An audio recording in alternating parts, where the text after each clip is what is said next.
আসসালামু আলাইকুম রহমতুল্লাহ বরকাতুহ। আশা করি আপনারা প্রত্যেকে ভালো রয়েছেন। সো আজকে আপনাদের সাথে শেয়ার করবো হচ্ছে, দেখুন আমাদের সামনে এখন নতুন বছর। এখন আমরা যদি আমাদের এই সময়টাকেও হেলিয়ে ফেলিয়ে যদি নষ্ট করি তাহলে আমরা কি করব? দেখুন, এই পৃথিবীতে প্রতিটি মানুষকে একটি প্রশ্নের সম্মুখীন হতে হবে, এবং সেটি হচ্ছে তোমার মধ্যে কী যোগ্যতা আছে।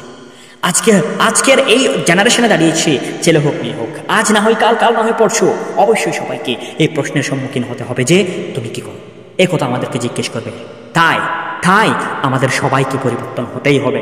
যেহেতু পৃথিবীটা বদলাচ্ছে, এই পৃথিবীর মানুষগুলো বদলাচ্ছে, আমাদের আশপাশের মানুষগুলো বদলাচ্ছে, সুতরাং আমাদেরকেও পরিবর্তন হতে হবে, আমাদেরকেও বদলাতে হবে। দেখুন প্রিয় ভাই আমার, মানুষ দুইভাবে পরিবর্তন হয়। এক, নিজে থেকে; দুই, সময় তাকে পরিবর্তন করে দেয়। আর আমরা যদি নিজেরা পরিবর্তন হয়, আমরা যদি পরিবর্তন হওয়ার জন্য স্টেপ নিই তাহলে কোনো সমস্যা নেই, তাহলে ঠিক আছে। কিন্তু মনে রাখবেন, যদি সময় এসে আমাদেরকে পরিবর্তন করতে হয় তাহলে আর কিছু করার থাকবে না, তাহলে আর হাতে আমাদের সময় থাকবে না, পিছনের দেয়াল টেকে যাবে। দেখুন, আমরা যদি নিজে থেকে পরিবর্তন হই, নিজে থেকে বলতে আমাদের কাছে সময় থাকতে, সুযোগ থাকতে আমরা যদি পরিবর্তন হই তাহলে অনেক ভালো। আমাদের উচিত নিজে থেকে বলা শুরু করতে হবে যে অনেক হয়েছে আর নয়, you have to change yourself. এখন নিজেকে পরিবর্তন হতে হবে, কমফর্ট থেকে বাইরে চলে আসতে হবে। দেখুন, আমাদের বর্তমান এবং ভবিষ্যতের মধ্যে বৃহৎ পার্থক্য তৈরি করতে হবে। দেখুন, আজকে আমাদের দিনটা, আজকের যে বর্তমানে আমরা বাস করছি, আজকের এই বর্তমান দিনটাকে আমাদেরকে কঠিন করতে হবে আমাদের ভবিষ্যৎ দিনটা সুন্দর হওয়ার জন্য।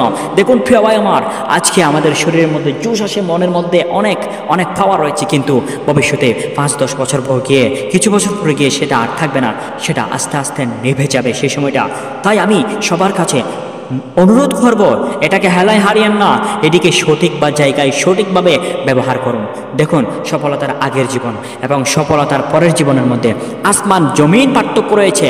সফলতার আগে মানুষ কত কিছু দ্বারা অবহেলিত হয়, কিন্তু সফলতার পরে অনেক সম্মানিত, অনেক কিছু দ্বারা সম্মানিত হয়, কত প্রশংসা দ্বারা সম্মানিত হয়।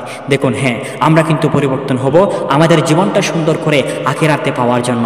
হ্যাঁ, এটি আমরা শুধু আমাদের ইমানটাকে ঠিক রাখি, আমাদের আকীদা ঠিক রাখি, আমাদের নিয়তটা শুদ্ধ হয়, তাহলে কোনো কিছু করার থাকবে না, তাহলে কোনো সমস্যা নেই।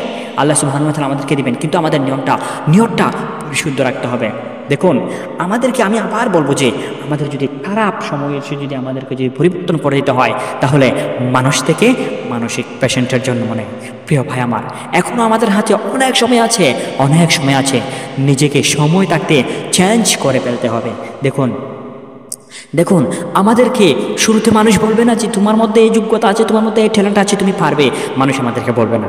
কিন্তু আমরা নিজেরা আমাদের উপরে সন্দেহ করে, তাহলে আমরা কিছুই করতে পারবো না।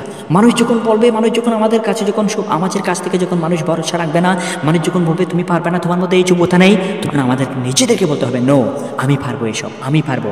নিজেকে এরকম বলে নিজে মোটিভেট দিতে হবে, নিজে ভালো রাখার দায়িত্ব নিতে হবে। পৃথিবীর কোনো ব্যক্তি এসে আমাদেরকে ভালো রাখার দায়িত্ব নেবে না, আমাদেরকে বলবে না ভালো রাখার জন্য, আমাদের নিজেরা ভালো রাখতে হবে।